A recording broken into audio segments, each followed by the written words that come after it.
Now, I've made a few changes from the draft I talked about in my last video. I've decided against using the bench boost, and here it is.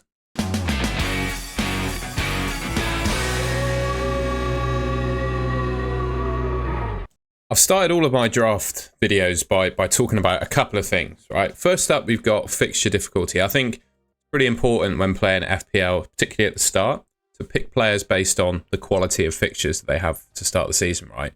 This is from Opta. I think they're a pretty trusted source of stats. Aston Villa are the best team for fixtures for the first 5 game weeks, according to the average rating, according to Opta, of their opponent. We got Crystal Palace, West Ham, Burnley, Brentford, and Chelsea. Now, if I were to provide some of my own opinion on this, I'd probably rank Chelsea a little bit higher than this myself as well. I think Chelsea are up there with amongst 2 of the teams to kind of target. So looking at fixture quality, for me, I'm looking at Villa and Chelsea. There's a couple of teams I want to own some assets from. And then we've got clean sheet odds before I talk about my defence. Now, bear in mind, clean sheet odds, by the way, from Elevenify. I'll leave a link to that in the description below. Clean sheets odds are based upon, obviously, the quality of fixtures that teams have and also the quality of defences of those respective teams, right? So Arsenal number 1, they're always up and thereabouts in terms of clean sheet odds. You got Liverpool 2nd, Man City 3rd. And I think pretty much every draft I've put together, I've had one of the premium defenders. And it's just a decision as to who you actually go for, right? You obviously got Gabriel of Arsenal, Van Dijk of Liverpool, and I think Guardiola is probably the one, isn't he, from Man City? And of course, Cucurella from Chelsea as well. Both of those 4 teams have some good clean sheet odds. Nottingham Forest, the odds are good, but I don't know, based on their performance last season, particularly towards the back end, they did regress. And yeah, I'd be a little bit worried, considering their prices have been bumped up this season as well. I'd be a little bit worried about picking Forest defenders. Everton and Aston Villa are the top 7 teams. So here is what I've gone for. And I also probably should explain the reason I'm not using my bench boost. Stems from a comment that I had on a previous YouTube video of mine when I spoke about actually my bench boost team. A really good idea around using the bench boost during AFCON after you get the 5 transfers. So essentially you use the transfers to sell Salah, because ultimately this team's got Salah in it, right? Everyone's going to have Salah, I would imagine, at that point in time. If you sell him, that obviously allows you to upgrade your bench substantially. And that's probably the time where you use the bench boost rather than in game week 1, if that makes sense. And then obviously you can use some transfers as they accumulate to change the back, or of course your second wild card. So yeah, that's my plan with my bench boost. But anyway, defence, we've got Sanchez in goal. I just think with those Chelsea fixtures, can't go for the Arsenal keeper, Breyer, because he's 5.5, too expensive. And I'm looking at Kelleher and I'm just wondering, yeah, he's going to make some saves. Yeah, Brentford are all right. Are they going to keep that many clean sheets? Whereas Chelsea impressed me in the Club World Cup. I think Sanchez is going to score some points. And he certainly looks like he's going to be the Chelsea first choice goalkeeper anyway. I've gone for Gabriel.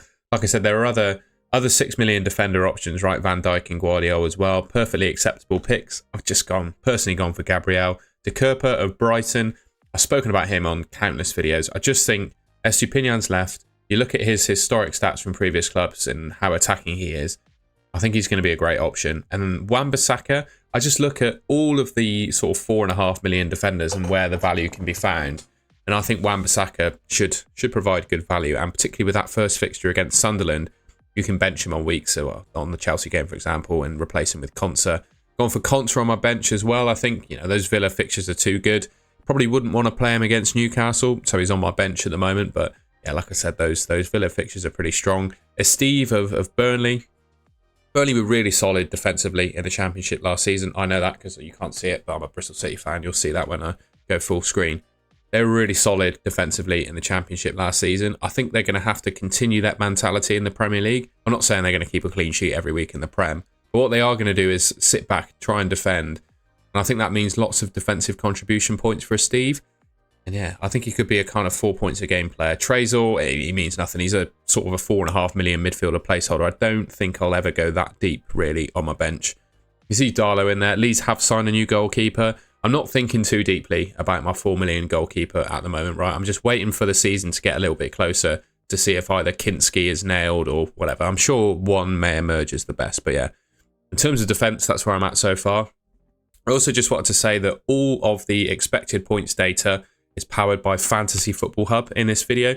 you can sign up to Fantasy Football Hub using the link below in the description. It'll get you 50% off sign up. And also, if you can prove that you haven't won your mini league by the end of the season, you'll get your membership money back. So you can sign up using a link in the description. They also have an AI team rating tool, which I will show you the AI rating of this team and the tool. So yeah, stick around to the end of the video to see that.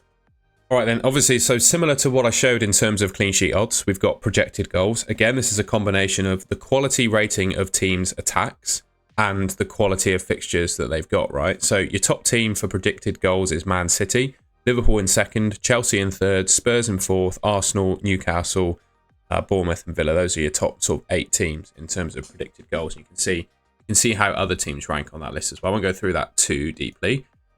My midfield, well, I've gone for Salah, Palmer and Rodgers. I think these two are pretty much staples in most people's teams. Salah, I just think he's the best captain for most weeks. I'm not brave enough to go for Haaland at the start of the season. It may well emerge that, you know, Haaland's becoming a better option than Salah as time goes by, but I don't want to take that risk to start. I always think with FPL, you can't win the game at the start of the season, but you can pretty much put yourself out of contention if you just pick too many differentials.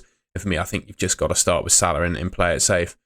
Palmer, I think with those Chelsea fixtures, his performance in the Club World Cup, I think his form will improve. Obviously, he was rubbish in the Premier League towards the back end of last season. But yeah, I think the Club World Cup, a bit of a break-up. I think he'll come back stronger. Rodgers, 7 million. I just don't think you can do much better at that price point, really. I think he offers great value. He's going to play every game. He did really well in terms of attacking returns last season. I think he's going to be a great option for you if you pick him. And then Kevin Schade of Brentford, he's the one in there at the moment at 7 million. I could potentially drop Sanchez to Kelleher and get Eze. That's a potential move I could make, but it does look like Eze is rumoured to be leaving. Oh, there's always rumours about Eze, isn't there? But Schade, I think, with Mbumo gone, he's definitely gone. Wissa asking to leave or leaving their pre-season tour. I just think there's a hole, basically, for a number 9 sort of talismanic figure to fill. And well, based on performances of other Brentford players last season, I can't really see that being anyone else but Schade. So with a bit of luck, he's going to play every game for Brentford and take penalties for them as well. And if he's anywhere near as good as he was last season, I think he's going to score a fair few goals as well.